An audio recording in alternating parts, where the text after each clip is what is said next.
Hello all. Today I thought we'd look at the meaning and history behind Hickory Dickory Dock. I'll put forward 3 theories as to the origin of the rhyme, and you decide which is the most convincing. Is it a counting song for shepherds? Or perhaps a tale of a cat chasing a mouse around a medieval cathedral? Or is it a satirical attack on the last non-English head of state? The rhyme, if you don't know it, goes as follows. Hickory dickory dock, the mouse ran up the clock. The clock struck 1, the mouse ran down, hickory dickory dock. It's first found in Tommy Thumb's Pretty Songbook, published in 1744, like lots of other nursery rhymes I've looked at. This original version is almost identical to the modern version, but with a slight change of spelling to hickory and dickory, and the mouse apparently falling down the clock. And who's this in the picture beside the clock? More on that later. It was then published in Mother Goose's Melodies in 1765, but now called Hickory Dickory Dock. The mouse is now running down the clock, and in the original version there's a maxim added, time stays for no man. For this video I've used the 1817 version, which is held in the British Library collection.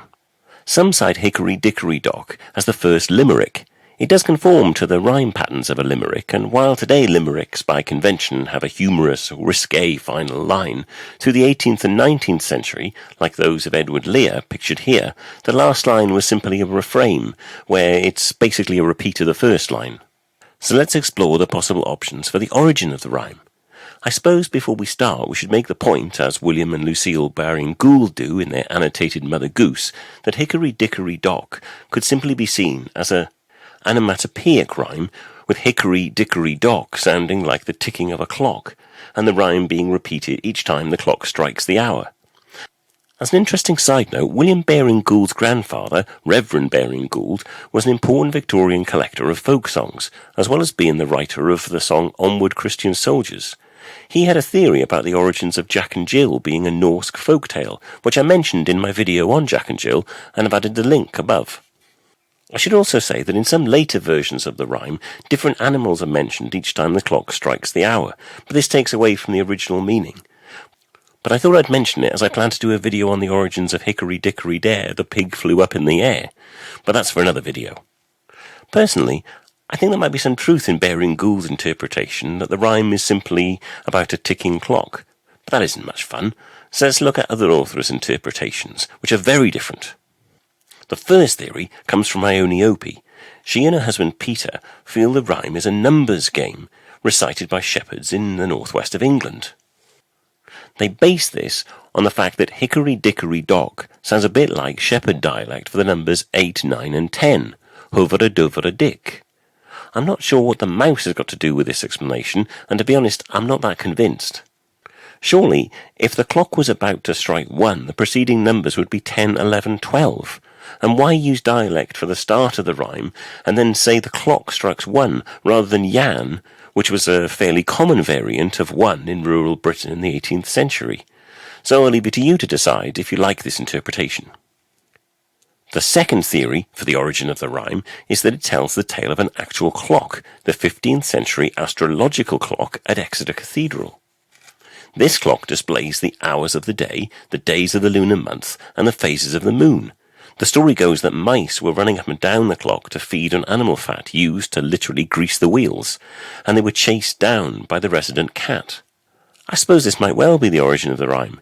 Cathedral accounts certainly show that from 1305 an allowance was paid to the custor, who looked after cats, of 13 pence per quarter. The custor was a sort of caretaker for the cathedral. It seems like the cathedral rodents were a problem even before the clock was installed in 1484. Adding to this theory is the fact that below the clock there's a door which gives access to the mechanism.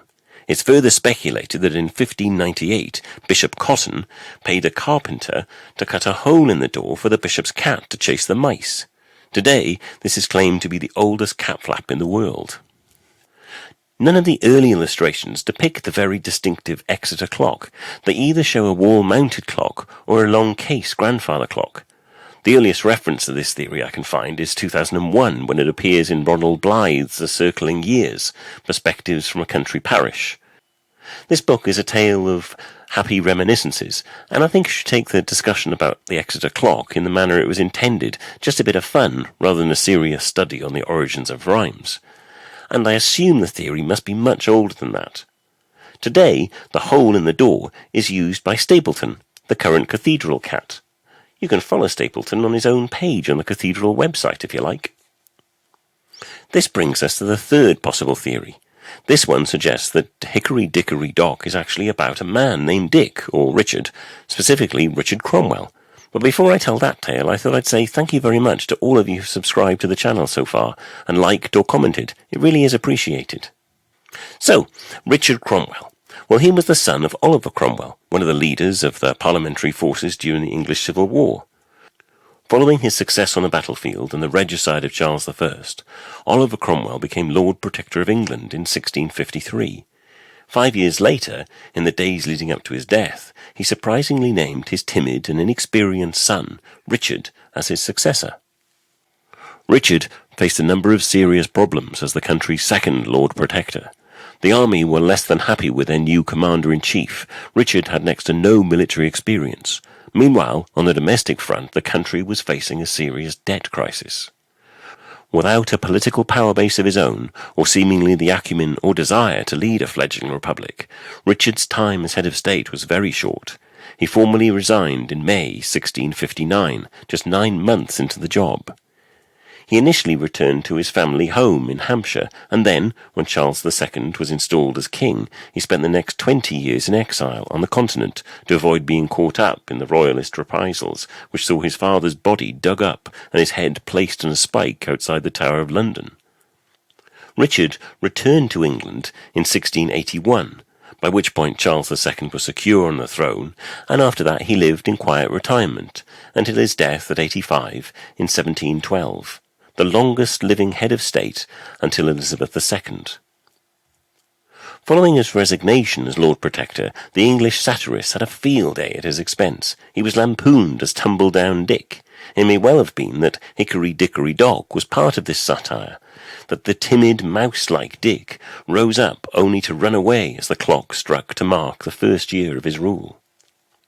To me, this does at least sound like a plausible theory, and although there's no contemporary reference to this meaning of the rhyme, might it be that the crude drawing in Tommy Thumb's pretty songbook is actually Richard Cromwell, or perhaps someone else we know nothing about? So, those are the theories. You decide which one you think fits best. Hope you enjoyed this tumble-down video. If you did, please do consider liking and subscribing for more. Bye for now.